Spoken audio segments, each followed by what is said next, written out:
Investor Intelligence provides general information only. You should consider seeking independent advice to see how this information relates to your unique circumstances.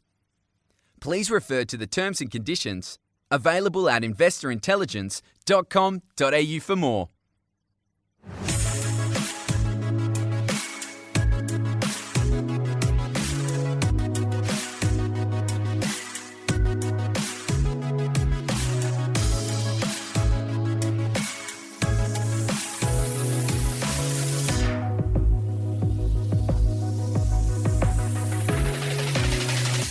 Hi guys, welcome to this week's episode of Investor Intelligence, brought to you by the team at The Property Mentors. It's your weekly podcast for all things investment.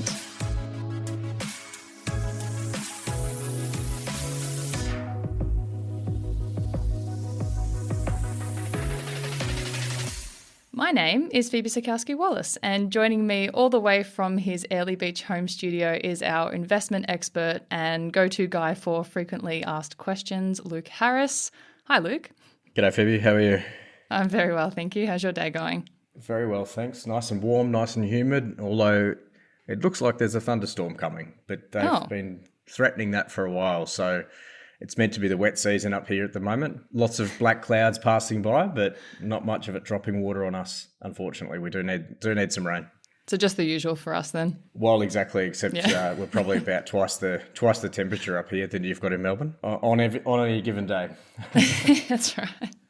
So Luke, before we get into today's episode, I just wanted to share that we've had some really great feedback about people enjoying the Being a Tight Ass episode. It's been one of our most downloaded episodes so far, and it's only been out a couple of weeks now, but the feedback is that people have been putting their tight ass hats on and becoming savvier with their money. All thanks to you.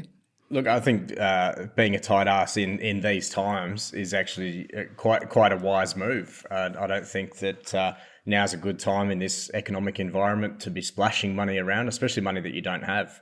So yeah, definitely there's some good tips on there, and there's a few more up our sleeves that we can probably do a follow-up episode on in the new year. Oh, for sure. But that's myself included. I'm genuinely surprised at how some of the tips you shared, even though when you first hear them, they can sound like, oh, that's a bit of effort that one would probably want to put into going to the supermarket, which is already a very tedious task for me personally. But not only how easy they are, but how quickly the habits sort of kick in, because once you start, it's sort of impossible to go back. Well, exactly. And they are just habits. It's not something that you have to put work into. It's like riding a bike. Once you've done it a few times, you kind of know what you're doing.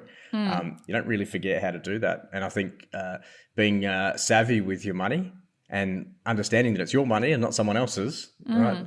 You get a chance to waste it, or you can be wise with it. So I think being on top of your financial habits makes a big difference to your end goals. 100%. Yeah, I've definitely noticed the average cost of my weekly shops going down, and it also kind of feels like a bit of a game when you do it. It just makes it a little bit more fun. Well, these big companies, Coles, Woolworths, and other big companies have teams of people to make sure they can extract as much money from your account when you go into their stores as possible. And you'll find little chocolate bars at the counter and other things just as you're doing these last minute impulse buys. So outsmarting them does feel good. Yeah, definitely. And we've also had some really, really great feedback on our anniversary episode, which was your top 12 tips from the last 12 months. So people have been messaging us on Instagram saying it's really helped kickstart their goal setting for 2023. It's made them start thinking about their goals sort of now rather than waiting for the new year to start. So thank you to everyone who's listened to that. And if you know anyone who you think would benefit from those tips, please make sure to share that episode with them. And of course, Luke, thank you for sharing those. They've been really, really powerful. Of course. And look, understanding people are going to listen to this podcast all throughout the year. So don't think that you have to wait until the end of the year or the start of the year to set your goals and think, oh, well, I've missed the end of the year. I have to wait now to set my goals. You can set your goals at any point in time. So whenever you're listening to those 12 tips, listen to them at any point in time, and they are still relevant to anyone's situation. So make sure that you take these tips on board and take action, because there's one point in listening to these things, but unless you take action and do something with it, it's just a nice piece of entertainment rather than education. Yeah, those tips are definitely timeless, which is good. But let's get into some frequently asked questions, shall we? Absolutely. So for the final FAQ episode of the year, I wanted to have the mentors put forward a question each. So again, these are always questions that they're often being asked, and they're questions that the mentors believe would be beneficial for the listeners to hear. I've even included one from myself that I'd love to hear your thoughts on. So there's a total of 5 questions. But the first one is from Robert, and the question he has put forward is, how am I able to keep servicing loans or debt without having to increase my income? So just in case this is the first episode someone is listening to, Luke, maybe give a quick definition of what servicing is. Yes, servicing a loan or servicing debt essentially is paying for it, right? So servicing the loan means basically paying for the loan. So the question, how am I able to keep servicing a loan or servicing debt without having to increase my income? Look, that's a really, I guess it's a tricky question to answer. You can keep servicing the current loans that you would have without increasing your income. But if you wanted to take on more debt, banks are going to be looking at your overall position. So they're going to be looking at your rental income, your own income from your job or your business, and then adding all of those together to see how much debt you can actually service. So if you're not able to or not looking to increase your income, it's a tricky question to answer because you're not often able to increase more borrowings, more debt, if you don't have an increased income to service that debt. So really the only way that you can, I guess, continue to borrow money without increasing your income is you're going to have to save some money somewhere. So the only way you would be able to do that is by reducing your debt levels or reducing the interest payments, so reducing the payments on those. The other thing that you could do is potentially put your rents up, but often you'll find that most investors have already been through this process before and they're not in a position where they can actually go through and actually make changes to the current debt levels and make changes to the rents that they're already getting, because obviously people are already on top of those things, you would assume. So the short answer to that is you're not really able to increase your debt levels without increasing your incomes in most cases. Okay, so and in this case, like it could have played out that they've potentially been refused a pay rise, so that's why they're asking. Well, that's right. And people are saying, look, I want to go and buy more property, but I'm stuck. I can't get more income. I've already increased my rents. I've already tried to save a little bit on my mortgages by negotiating with the banks or getting the mortgage broker involved. How can I keep buying property without increasing my income? And the harsh reality is that most of the time you actually can't. So a lot of our members have actually said, look, I want to keep buying property, but maybe my credit card debt is stopping me from buying another property because the banks are saying, well, you've got too much debt. When you're looking at a mortgage versus a credit card or a personal loan, often they'll look at the credit card and the personal loan as taking a huge percentage of your borrowing capacity because the payments are higher, interest rates are higher, and they look at those often as unsecured debt. So it actually, for every $1,000 that you have in credit card debt, it affects your borrowing capacity by about $20,000. Wow. So if you've got a $10,000 credit card, you know, you're looking at $200,000 worth of servicing on a mortgage. So because obviously comparison to the interest rates that you're looking at there and the fact that it's unsecured debt, it can make a big difference. So sometimes reducing bad debt, getting away from credit card debt, car loans, personal loans and things that are unsecured can help make a big difference. But sometimes also we need to look at the property portfolio and understand whether you've got any bad assets in there that are just not performing.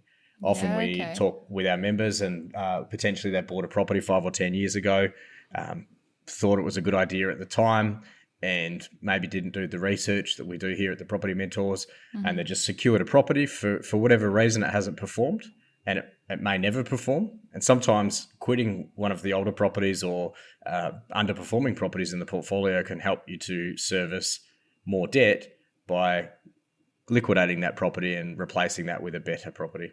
Yeah, fantastic. So assessing your debt is probably the first place to look if you can't increase your income just yet. That's it. So question number 2, this has been put forward by Malika. So I want to grow my property portfolio, but I also want to become self-employed. Will this be a good idea? Okay, that's an interesting one and something that I've got got a lot of experience with. In short, when I started my property portfolio, I bought my first property, I was self-employed. And as I've said in many other interviews and so forth, in the past that I've done, I was self-employed, which made it so much harder to get a loan. The banks didn't like me because I was self-employed. It was very odd to me at the time. And as I was 20 years old, of course, going to apply for my first loan, and I had staff working for me, and they'd worked for me for more than 3 months. So the bank said no to me as the business owner, but my staff that had worked for me for 3 months or more could get loans. Yeah, wild. And I thought that was very odd. And I'm like, why am I not able to get a loan? I'm the owner of the business. I get to make all the decisions, yet my staff can get loans and I can't. That's very odd. So self-employed is not the preferred borrower for a lender. Okay. They see that as more unstable. They see that as riskier. They see that as being harder to verify income. Whereas if you've got a pay slip from your employer, you get paid the same amount every week or every fortnight, every month. They can see that coming into the bank account. They know that it's stable and they can essentially bank on that. Might be true, might not be true, but the banks obviously have a lot of data and statistics there. And the reality is that they know the statistics between self-employed people and people on a PAYG income. And the default rates and the problems that they have are obviously lower with PAYG employees. Right. In other words, they see self-employed people as higher risk for good reason. So the people that are self-employed typically have more ups and downs with their income, less consistent income. And the harsh reality for businesses is that 90% of businesses go broke within the first 5 years. Right. So they're not being mean. They're just looking strictly at the data and kind of going off that in general. They are. I think they are still being mean. Of course, to a certain extent, and I did back then. But look, at the end of the day, banks want to see solid and stable income. Problem with being self-employed is the banks want to see at least 2 years of income from that business, but they also want to see good income. Right. So if you've just started your business or if you're looking to become self-employed, you need to look at where you're at with your property investing first, and whether it's a good idea or not really is for you to work out. We can't really advise you on that. But if you want to grow your property portfolio and become self-employed, what's more important to you? And really what you need to do is do a check and balance against both of these things, work out what's more important. If you're being self-employed, it's going to give you a substantially higher income and you've got a contract or something that you can go into that's going to be consistent, then that might be a good idea to look at, providing you've already built up your property portfolio to a certain level. To make that decision is going to depend on so many different variables: how old you are, what industry you're in, what the risks are in that industry, what level of debt that you're going to need to build your portfolio, and of course your end goal. What is it that you're ultimately trying to achieve? A lot of people want to go and start a business thinking that they can do, hey, I can do this, I can go out there and do it, but they haven't had any business experience. So you need to look at what level of experience have you got in business, and understand that being in business is not just the trade that you do or the job that you do currently. Yeah. There's a book called The E-Myth that was written many years ago, and I've read The E-Myth and the E-Myth Mastery. Fantastic books if you're looking to go out there into business.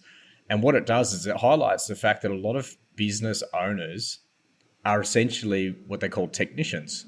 So let's say, for example, you're an electrician. I say that because I've got an electrician working here right now.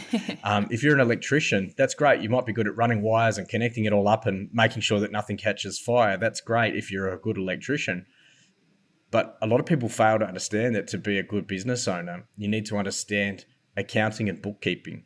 You need to understand how to prepare your tax returns and talk to your accountant about those things. You need to understand marketing. Right. You need to understand customer service. You need to understand, managing stock and all of these other things that you don't normally have to do in your current role. And of course, the business as a whole. The business needs a lot more than just you going out there and running cables and putting lights in, right? So I think at the end of the day, a lot of people have to consider whether being a business owner is right for them. A lot of councils and state governments have resources for people to talk to different departments. That in WA, they had a Small Business Development Corporation a long time ago, which was a state government initiative to help people go through the process of understanding a business plan and whether their business is even viable in the first place. Mm-hmm. And those sorts of resources are available in there in every state. So before you even consider becoming self-employed or starting a business, make sure that you go and research those resources, see what's available to you, but also understand how to put a business plan together, a cash flow forecast. A lot of people have never done those things. No. So going through those things helps you to make that decision as to whether your business is viable. The biggest tip that I can give anyone that's looking to become self-employed, especially if you're on a good, stable income now, is understand if this is really something that you want to take on. Yeah. Running a business is not as rosy as it seems. A lot of people assume that running a business means you go and buy a bunch of new cars and claim it on the business, right? You go and buy all these fancy things and then really all of your staff do all of the work. The reality is that running a business is, depending on what industry you're in, of course, I shouldn't say it is, but it can be a 24-hour, 7-day-a-week thing. Yeah. When you're in a 9 to 5 or a 10 to 6 type of role, typically you get to go home at the end of the day and you can switch off. When you're running a business, you've got to understand that often if you've got clients and customers, you can be working many, many more hours than you do currently in your normal job. So long answer to a short question, but the question was stated this way: I want to grow my property portfolio, but I also want to become self-employed. Will this be a good idea?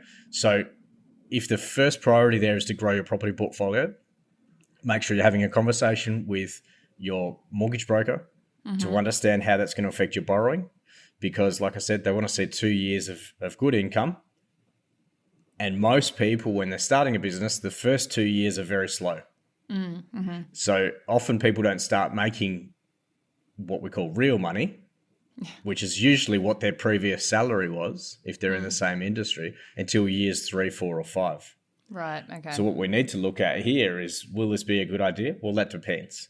Yeah. If you can make the same money that you're making now relatively quickly, then maybe it is a good idea if you're the sort of person that can manage a business and has a plan to grow that business. But if you're doing it because you hate your boss and you just think you can do it better than them, you probably need to have some more conversations with both your accountant and also your mortgage broker on how that's going to affect your property investing. Yeah, okay. So there's a lot to weigh up there. I think that was a really good answer to sort of cover all bases there. And we can do a full episode on this, I think. But the experts to talk to would be your mortgage broker and your accountant? Definitely. And like I said, use some of those free resources that the local councils and state governments offer and talk to people in business. If let's say you want to go and start a painting business or whatever you're going to do, whatever the business is that you're going to do, talk to other people in that industry, find out what challenges they've been through. Often if you talk to somebody in that business and say, hey, I'm looking at starting a business in this industry, what do you think? They're not going to look at you as a competitor. You haven't started a business yet. All you're doing is saying, have you got any tips for me? What do you think of this as a business? A lot of people might turn around and say, mate, you're crazy. Don't do it. Right. If you're on a salary, go and do that. I've been doing this for 3 or 4 years now. I haven't made as much money. I wish I hadn't done it. A lot of people like that. You see a lot of businesses closing up. Like I said, the statistics don't lie. So talk to lots of people about the business that you're looking to get into. Get advice. Make sure you understand the financials, understand cash flow forecasts, understand business plans. Do those things. And the last point I would give anyone is, don't kid yourself. Yeah. Right. If you think the figures aren't going to work, be real with yourself and don't pretend that the figures are better than what they are. Don't put overinflated figures into your spreadsheet, in your forecasting, and pretending that that's going to come out that way. Look at a worst case scenario, because often that does play out. You've got to think, if you're going to start a business, you're often going into a marketplace that's already got people that are established in that space, and you are going in there to compete with those. And like I said, everyone's situation is different. So you might walk in and you've got a client base already and you can hit the ground running. And it's great if you can do that. But the advice is to be careful and don't kid yourself on your figures.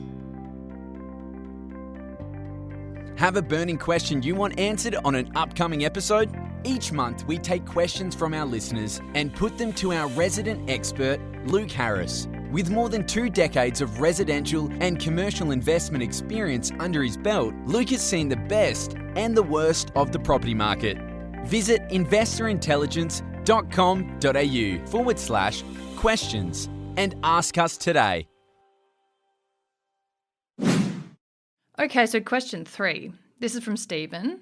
I know this is one that comes up quite a lot, actually. So, is an apartment a good investment? I'm always told to stay away from them as they don't gain enough capital growth. That's a great one. I love the question, and it is a common question. Yeah. The second part to that, I'm always told to stay away from them. Who's telling you to stay away from them? That's the first question. What happens if you go near them? Are they going to bite you and swallow you whole? Like, that's the reality is that there's absolutely nothing wrong with buying apartments. I've got a number of apartments, 10 or 12 apartments in my property portfolio. I've got no issue with apartments. Now, often people that are saying things like stay away from apartments, they're scary and they're going to eat you. That's not going to happen, by the way. No. But the reality is that there's no issue with buying apartments. You just have to buy the right ones. There's no denying that in Australia, we've got a housing shortage. There's also an affordability problem in Australia. We've been building suburbs in our capital cities for decades. So what we did was we built these big capital cities, pushed everyone out into the suburbs. We all bought a bunch of cars, all had 3.4 kids or whatever it was. And everyone was happy, right? What's happened since then is that we've evolved a little bit as a nation. We've matured, and we've realised that we can't just keep building suburbs forever and a day as our population increases, because what that means is it's going to cost us more money putting freeways, shops, schools, hospitals, all of the infrastructure in, and of course you need public transport to these places as well. You can't just have a freeway that goes forever. And so what's happened is we've actually gotten smart with our planning over the last couple of decades. The state governments have started putting real planning and structure around what happens with our growth. And from that, they've come out with designs for our capital cities, particularly on the East Coast. There's done a huge amount of planning around Sydney and Melbourne and also Brisbane, where the governments have basically drawn a line around the capital city and said, we're not growing past here. And what they've done is they've said we need more compact cities rather than continuing to sprawl out into the urban abyss, right? So from that, they've actually come up with saying, well, we need to incentivize developers and we need to incentivize people to be in these compact cities. So what that means is our cities are going to fit more people without going outwards, they're going upwards. Places like Hong Kong, for example, New York, many cities around the world, Tokyo, think of any capital city, even London and parts of Europe, you'll see there's a lot of density in the city, but also in the middle ring suburbs and even in the outer ring suburbs. We've started seeing that more and more over the last 2 decades, particularly on the East Coast, and it's definitely happening more in WA. I grew up in Perth, as a lot of people know, and when I grew up, you wouldn't think of living in an apartment. It just was never a thing. You go to Perth now and there's apartment towers everywhere and people are living in them quite happily. People are investing in them quite happily. So to look at where Australia is going, we need to consider the fact that living in an apartment is going to be a way of life because we need more compact cities. We need more people to access the infrastructure that's already there, right? And if we look at where our office is in Paran, I know I mentioned this from time to time, but we're 4 kilometres from Melbourne City. We're in a lifestyle precinct with cafes and bars and restaurants. We're also close to trams. We're close to a hospital. We're close to education centres right near where we're based. We've got freeways, shops, schools, you name it. Everything is there. The thing with that as well is that those infrastructure projects have all been built on and improved on over the last 100 years. So buying a property in an area like that, with all of this infrastructure that's billions and billions of dollars worth of infrastructure already around you, to buy an apartment in that area, it's hard to say that that's a bad investment because you've got all the infrastructure there. You've got accessibility. You've got a walk score of 99 to 100 where you can walk to pretty much everything you need. Walk to the post office, you can walk to the shopping centre, your doctors, hospitals, schools, access to the city, freeways, you name it, even close to the beach where we are. So from that perspective, for someone to say an apartment is a bad investment, because they don't get enough capital growth. I think that's a very broad opinion. Now, in saying that, there's always a caveat on this. There's a lot of high-rise towers out there that are never going to get capital growth, and they're going to cause problems in your portfolio. They're going to cause problems for servicing debt. They're going to cause problems for valuations. They're going to cause problems for you to grow your portfolio, because in high-rise towers, level 23 versus level 73 often has the same apartment floor plan. There's nothing different about them. You might get a slightly better view, but that doesn't mean it's worth another $400,000 or $500,000. So when we're looking at apartments, they're not bad investments. And sometimes that's all you can afford. Yeah. So if you can only afford an apartment, you're better off getting into an apartment than nothing at all. Because at least you can get into an apartment. If you get a property that's well researched and it fits your criteria, it can be a great investment that gives you capital growth, but also gives you tax benefits that you can use to your advantage, which will help you get into your second or third property. So the tip really with looking at apartments, making sure that you don't get scared by them, is to stay away from areas that have got a higher density of high-rise towers. So, for example, we'd be looking at Melbourne CBD, in the Docklands, South Bank, for example, any high-rise tower in Sydney or Brisbane or Perth, any of the other capital cities, even Canberra and South Australia, there's been high-rise residential built in the last few years, because those cities as well still need to fit more people into a smaller footprint, because they can't just keep building hospitals and schools forever. So they want more people to access those, and rather than put new infrastructure in, they upgrade the existing infrastructure, which is a lot smarter for us as a country.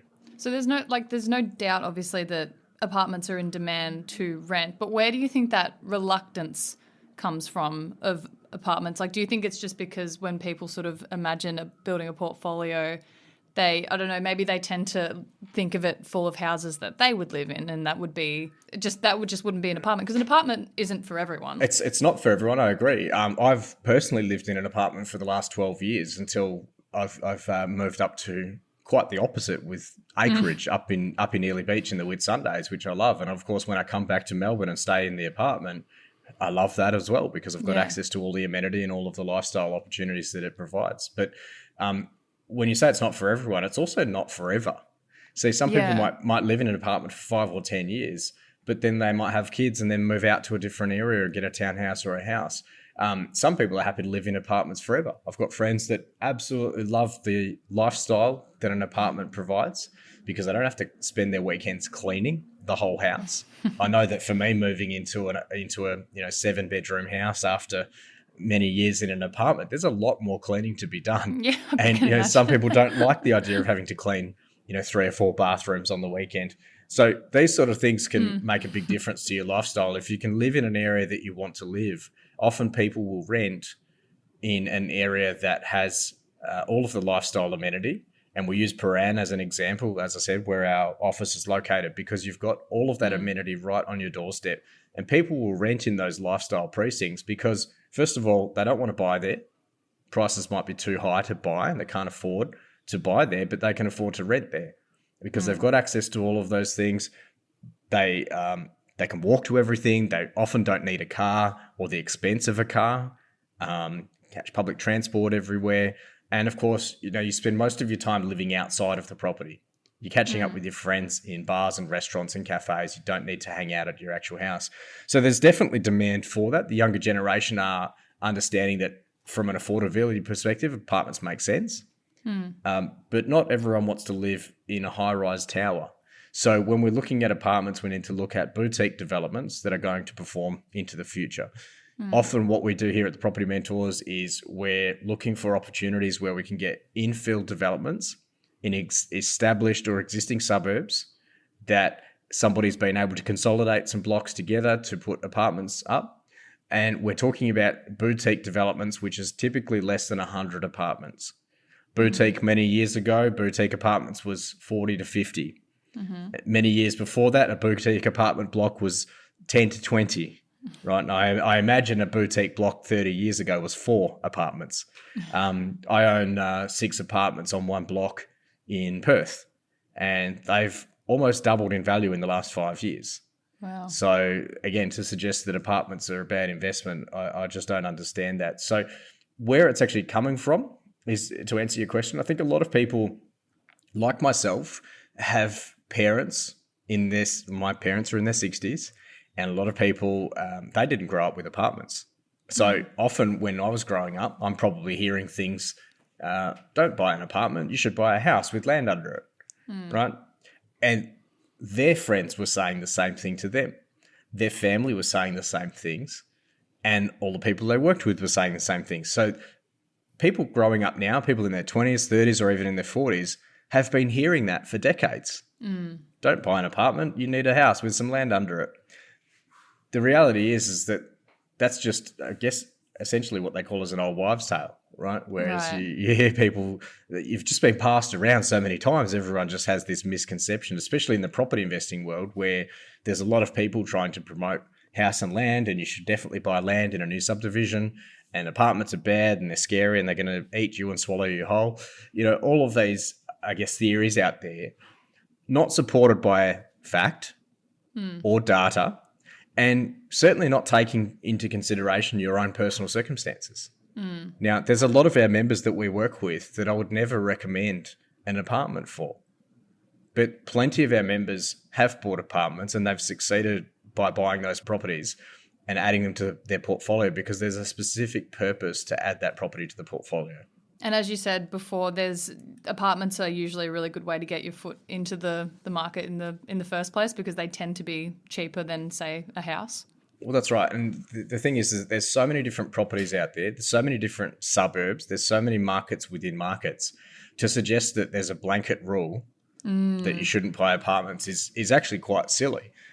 So to listen to media reports, or to listen to something that you read on an internet forum, or your friend's best friend's next door neighbour's cousin or something that said that they had a bad experience with an apartment, doesn't mean that that's going to be a bad investment. Now, if you look at a particular opportunity and you run the numbers on it, which a lot of these, commentators are not doing, run the numbers on it, look at it with your own figures factored in, your own tax position and your own end goals. If you run the numbers and find out that it doesn't work for you, then don't buy it. Yeah. But at least have a look at the opportunities that are available to you before you say no to anything. I always encourage people when they're investing, do the research anyway. If you say yes to something, at least you've said yes to something that you understand. But at the same time, if you say no to something, at least if you've done the research, then you're saying no to something that you also understand. Yeah. So whether you say yes or no, you take the outcome as the investor, right? So no one's going to convince you to do anything. But if you do the research and you understand the investment opportunity, whatever it might be Bitcoin, it might be investing in BHP shares, it might be investing in anything.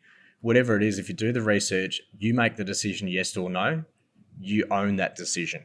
Right? But there's no point in saying yes to something that you don't understand, because that's where people lose their money.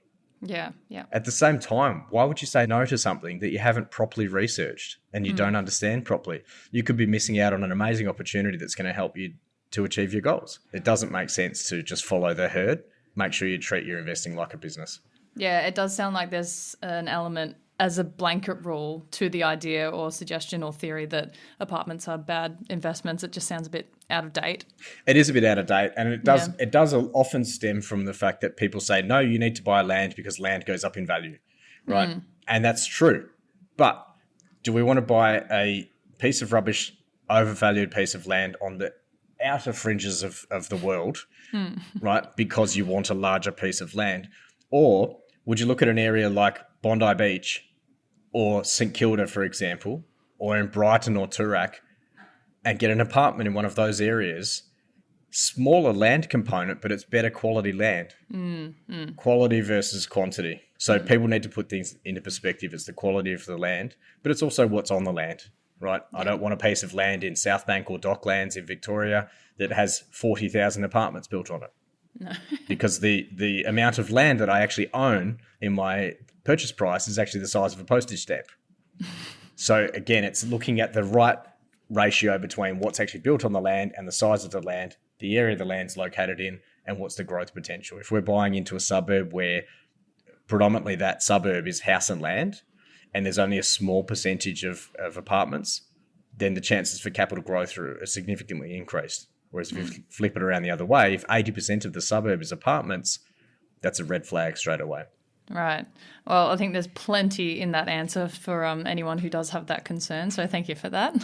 I can talk for hours about apartments, and I can talk for clearly. hours about the reasons why. But I think it is such a big thing for people that they just sort of blanket say, no, I don't want an apartment because an apartment's a bad investment, with no real understanding of why they're thinking that. So I think it's a really good question, and I wanted to sort of make sure that we've answered in detail. And as I said, I can talk more about it, but at the same time, ruling something out that you don't fully understand is not smart investing. Yeah. Again, we can do a whole episode on this if we need to. So, all right. So question 4 is from Pat, or some questions that Pat's been hearing quite a lot. It's a very funny one. I'll be interested to see how you answer this. It could be answered in many ways. How can I get my portfolio to Luke's level? That's a great question. Short answer is start at age 20. Yeah. Like that definitely helps. The younger you start, the better. Yeah. Now, it doesn't mean that you can't get some amazing results by starting in your 30s or your 40s or your 50s. There's no reason whatsoever. The best time to invest is yesterday. Second best time to invest is today. So there's no point and there's a lot of people listening to the podcast is probably going to be just sort of saying, oh, well, I'm just looking around and I'm just sort of looking at a few different options and I'm thinking about what I'm going to do. The reality is, unless you actually get out in the marketplace and actually buy some property, it's not going to work. Yeah. Right? Because you can sit there and research till the cows come home, but unless you actually put your money into the marketplace and buy some property, nothing's going to make you money, right? You can do all the research under the sun. But researching property forever is not going to get you the results. So the best way to get some great results and build a $20 million plus property portfolio is, first of all, understand your goals in detail. We talk about this a lot, the dreams, the date, the dollar that you need to achieve your goals. Once you've identified that, then you can work backwards and understand what you actually need. Now, you might not need a property portfolio that's at my level or at the level that I've built. You might not need that. So why aim for that? So the first step is understanding what you actually need. Once you've done that, put a plan in place to actually work backwards from that. Put a good team of people around you. Again, we always talk about this. Have the right accountant, mortgage broker, financial planner, property mentor, of course. Listen to the podcast, listen to Investor Intelligence every single week. Focus on your education. And that's the thing. You just need to constantly learn about education on the property markets, learn about what's happening, learn about what's happening in the interest rates, with interest rates and lending. And it just needs to be something that you essentially absorb into part of your life. What I did with property investing is that, like a lot of people, I just love property. The side benefit is you get to make some money from it as well because it's a great investment class. Banks love lending money to property. On property, and they love lending money to property investors. So I think, well, I've got the banks on my side, so why not? Let's do this. Yeah. But every decision that I've made in my investing career in property has been focused on the end goal. It's been focused on, why am I making this decision? If I don't make this decision, or if I do make this decision, how's that going to impact the end result? So one of the questions, if you're saying, how do I get my portfolio to this level? Ask yourself, with everything that you do, is this decision going to get me closer to what I'm trying to achieve or further away from what I'm trying to achieve? That's a good one, yeah. You want to go and buy a new car? Well, maybe that might set you back a little bit. Can you fix your old car and keep that running for a little bit longer, right? If it's unsafe, probably reconsider the new purchase. But again, you can always replace your old car that's falling apart with a second-hand car. You don't need to go and buy a brand new one. Yeah.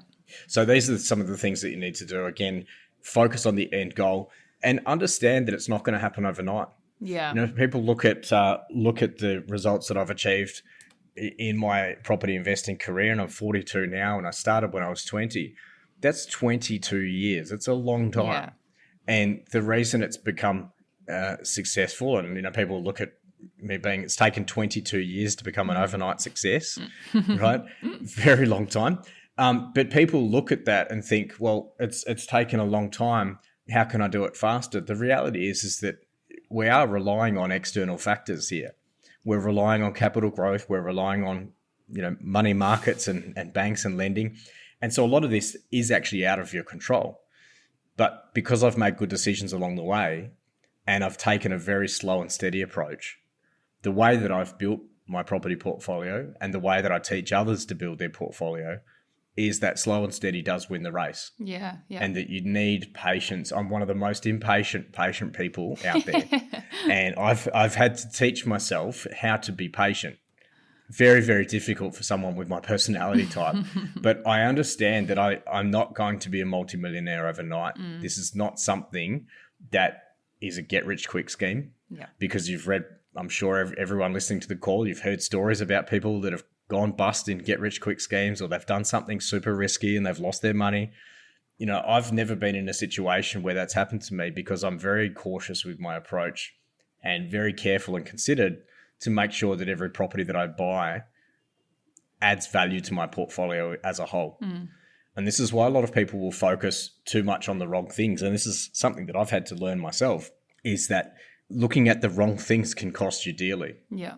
So, this morning I've responded to a bunch of queries on one of our members that's asked about where the clothesline goes on the property and where the vent goes on the laundry and the energy efficiency rating. And these are good questions, and they're definitely good questions that we've provided answers to, and they are relevant. But in the scheme of things, they're not that relevant. Right. So these types of things need to be considered whenever you're looking at a property. There's over 100 things that you need to consider. 99 of them are probably going to be not as relevant as the 1 or 2 or 3 things that are super relevant. So we need to look at the most important things and don't get too emotionally connected to the properties. Right. So, from my perspective, to get the property portfolio that you want to achieve, start as soon as you can. Don't delay. Focus on the long term. And don't wait for the perfect time. Right. A lot of people are sitting there, if they're looking to get started or if they've maybe bought some properties, but they're sort of watching and seeing what goes on. The reality is you can't wait for the perfect time because it doesn't exist. You can wait for interest rates to come down. I've spoken to people, and I love it when people tell me, I'm going to stay out of the market until prices come down. I've had that conversation every year for the last 22 years, and I'm sure some of those people are still waiting, even though prices have doubled and tripled in that time frame. So these are things that you need to be aware of. Treat your investing like a business. Slow and steady approach. Stick with it. Don't give up if it's not making you a multimillionaire after 2 or 3 years. But work with a mentor. And this is why our business is so successful, because mentoring is very different to working with a real estate agent or a buyer's agent who are just there to sell your property. Our result is to help work with you to make sure that not only you're finding the right properties for your portfolio, but also you're structuring the portfolio the right way. You're using the right experts at the right time. And you know what? Sometimes it does get hard and you do want to give up and you do want to quit. And you do want to just say, look, this is not working for me. I want to do something else. But our role as a mentor is to ask you what that something else looks like. Let's actually put some perspective on things and keep checking in as you build your portfolio and as your life changes, checking in on your emotional readiness, your financial readiness, and your educational readiness. And they're going to change from time to time. But of course, long-term results come from long-term investing. And I'll tell you what, I wouldn't want it any other way. And to get the results for the long term, you do need to make some sacrifices. There's plenty of times where I've, been a tight ass, like we mentioned earlier. And there's times where I haven't gone on big expensive holidays when I could have done that. And I've chosen to invest in property. There's been times where I've had interest rates going up and I've had to find thousands of dollars of money that I didn't have.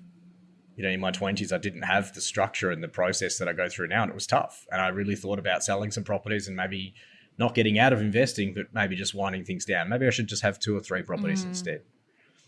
And without having that accountability and having somebody to talk to there, it can actually get really tough. Yeah. And so mentoring works so well because having that person on your side to keep you on track is so powerful. Well, thank you for sharing that. And I've sort of further broken down everything you've said. So start young, do your research, get started, set your goals, make some sacrifices, get educated, get your team of experts, and be patient. That's it. Yep. All right. So this is our final question. It's actually not really a question, it's more of a statement. This one's from me. It's something that I've personally heard from my parents. I know multiple friends have heard this from their parents. I even spoke to one of our members who will be on an upcoming episode, and this is something that she heard from her parents. And that's, mum and dad tell me it's a bad idea to invest in multiple properties and suggest I buy one and pay off my loan. So this seems to be common for, my generation, especially given a lot of our parents bought homes when, compared to now, they were dirt cheap. They were under 100K, and more in a time where it was a little bit more common for them to own things kind of outright. So, Luke, what are your thoughts on that? Well, there's two ways to answer it. There's one way of being cheeky, and I would say if that's the advice your parents have given you, then do it. The other advice as a mentor would be to say, how does that help you? Okay. And it is difficult. Mum and dad always want the best for you. And I'm talking directly to you now. Mum and dad always want the best for you. They want to make sure that you're looked after. Of course, they want to protect you. That's their job, their whole purpose in life. My brother's just had a baby this week over in Hawaii. We've now got an American citizen in the family. And of course, as a parent, your only job is to protect that child, right? And to help it grow up into a somewhat mature adult, and do all of the things that adults are meant to do to pass on to the next generation. So, look, you're right. Our parents did grow up in a different era, and we're in a very different world now with technology and computers. We've got things like Afterpay. We've got different scenarios with property in that the markets are very different to the way they were back then. Investing in property is now a thing. 50 years ago, if you had an investment property, you were probably some rich banker or something. It's not something that the average Australian really did. And it was probably an odd thing for someone to have an investment property, whereas now it's becoming more common and more accepted that people just invest in property as another way of making money. But look, their job as parents is to protect you. So to do that, getting one loan, paying down that loan down to zero, and owning the property makes sense. But see, the only thing that's missing from that is your end goal. Now, if you want to buy a house to live in, by all means, go and buy that house and pay it off. Then what? Yeah, I guess we're looking at two very different scenarios, hey? That's it. And I think the thing is, the reason people invest is to set themselves up for the future, to give themselves a passive income, to help them in retirement. And people that were growing up, 20, 30, 40 years ago that are now in retirement age, they can rely on a pension. They can rely on superannuation being there for them. People that are in their 20s and 30s now, even people in their 40s, can't rely on a government pension being there. In 10 or 15, 20 years' time, it's just not going to be there. The government's not going to be able to afford it. So there won't be a pension around. Even superannuation, they've been putting up, employer contributions have gone up in the last few years. Superannuation contributions are going up over the next few years as well, because they've realised that because there's going to be no pension, there's not going to be enough people, there's not going to be enough money in people's superannuation funds. So super contributions have been going up. So the difference between buying your own family home and paying it off and having, getting married and having your 2.4 kids or 3.4 kids, whatever the figure is, depends on the end goal. Right? If the end goal is to set yourself up for retirement, to build a property portfolio, understand that mum and dad are there to protect you, and by all means listen to their advice. But when you're looking at financial advice, you need to speak to a financial planner or an accountant. When you're looking to build a property portfolio, you need to speak to the people that are there to help you build a property portfolio. And there is a time where you will reduce your debt. There's a time where you will pay down your loans. But by buying one or two investment properties on top of your own family home, if you buy those properties and you hang on to them for a period of time, you might have some equity in those properties. You can sell the properties and pay off your own home even faster. And there's plenty of examples where people have done that and their only goal was to pay off their home loan faster. They just didn't want to do it over 25 or 30 years. Yeah. The only difference with that is that you've paid off your home, and then what? That family home, yes, you've got no debt on it anymore, but you still need income from somewhere.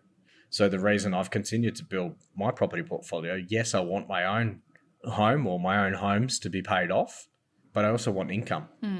And so that's the reason for building the portfolio, because the word passive income gets thrown around so much these days. It's like a second nature thing. Oh, I just want passive income. When you really think about what passive income is, it's insane.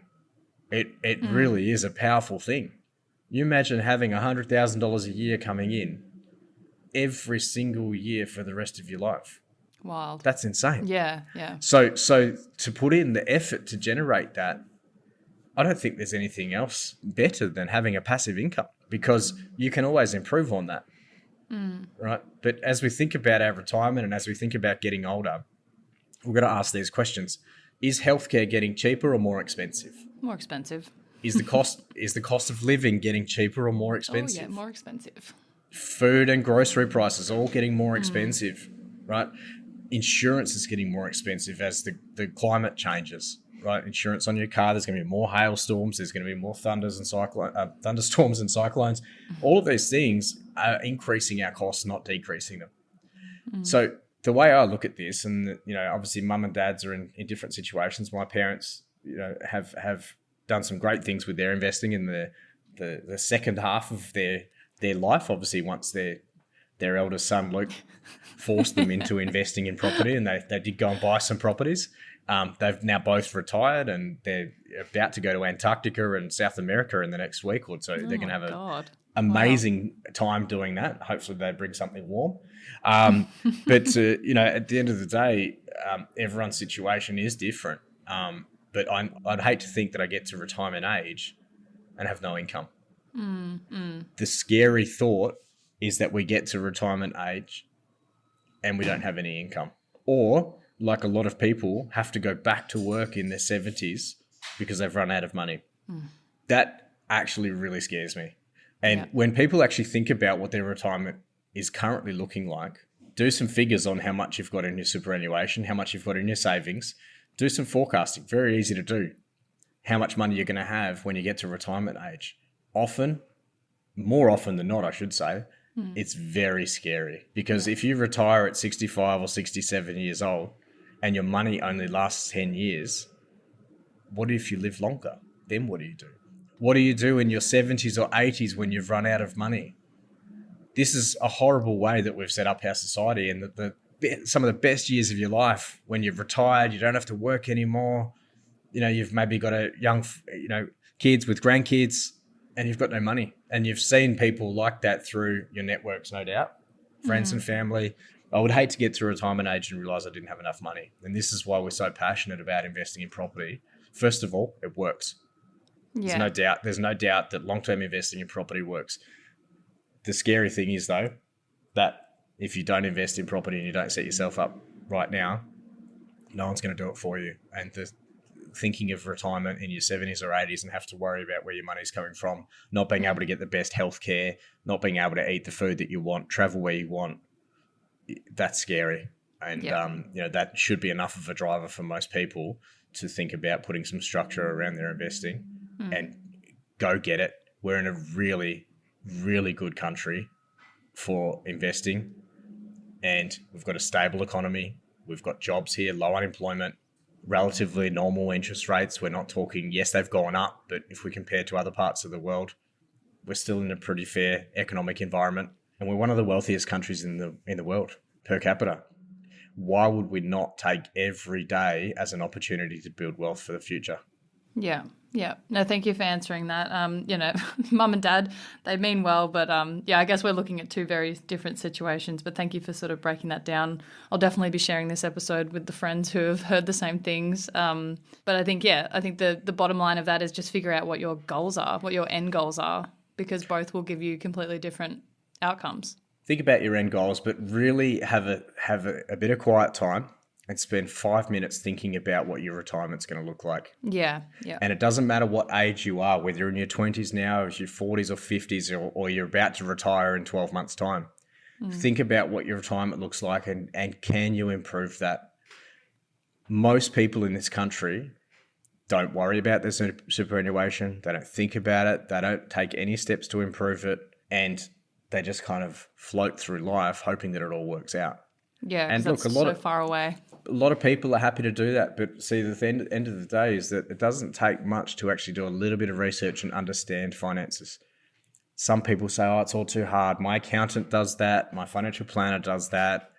My husband or my wife does that. And they don't take ownership of this. The reality is no one's going to do it for you. Understand your finances. Understand what direction you're headed and take steps to improve that if you're not happy with it. Because if you don't, you're going to end up in a situation where it's too late. Yeah. Well, Luke, as always, thank you for your time and your wisdom. I hope everyone listening to this found it helpful. Thank you so much to our amazing mentors for submitting the questions. And for any listeners who have a burning question for Luke that they want featured on an upcoming FAQ episode, you can always head to investorintelligence.com.au to submit that. Luke, anything else you want to add? Look, a lot of that was probably a little bit dire. It did sound a little bit scary, and your whole retirement. I think you covered a lot of ground, though. I think that was, quite applicable to a lot of people, which is kind of hard to do sometimes with these questions. Sometimes this is a hard pill to swallow for a lot of people, but the whole point, there's no point in us actually talking about this and being light and fluffy about it, going, you should just invest in property, everything will be okay, and don't stress. The reason why we go into so much detail and why I make such a point of it is the fact that a lot of people will listen to this and they know they have to do something, but they still don't do it. And, if you talk to anybody that has had something major happen in their life, they've lost their partner or they've lost a child, have been through a serious accident, they've had a cancer scare or something that they've managed to overcome. Those people go, life is precious. We're only here for a short space of time. I'm going to grab it by the horns and I'm going to do everything I possibly can to make it the best life I can. And often it's really sad, but people have to have that wake-up call for that to actually happen and change the direction that they're going. What we're trying to do here is to make people realize that we get one shot at this life. So if you're listening to this right now, what steps are you going to take today to set yourself up for the future? It doesn't mean you have to stop everything. It doesn't mean you have to change your lifestyle in a massive way, but start taking steps in the right direction. And the reason we're so passionate about this is because of the fact that it can change your life in so many positive ways. So many positive ways. And it is so exciting to know that you've got a plan in place, you've got a team of people around you, and the future is bright. And that's why we do this. And that's why we make such a point about it being scary if you don't do this. Because the general population, most people, are going to be struggling in retirement. The ones that are setting themselves up for the future and taking steps in the right direction are the ones that are going to be comfortable in retirement. Now, it doesn't mean you're going to be a multimillionaire in retirement necessarily. It doesn't mean you can't either. But at the same time, if we can make sure that you've got your cost of living expenses covered, you've got your home paid off, and you've got a comfortable retirement, and you don't have to worry about money, that's a good outcome. And that's why we love doing what we do.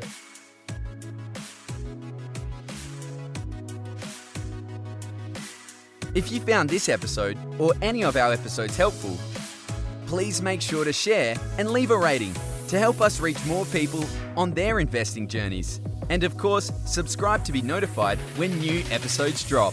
Make sure to follow the podcast on Instagram @Investor Intelligence Podcast. You can find links to our other socials in the show notes, including a link to the Property Mentors weekly blog. If you're ready to get your property portfolio in shape for financial freedom, check out Luke's latest book, Property Fit. You can get yourself a copy at www.propertyfitbook.com.au.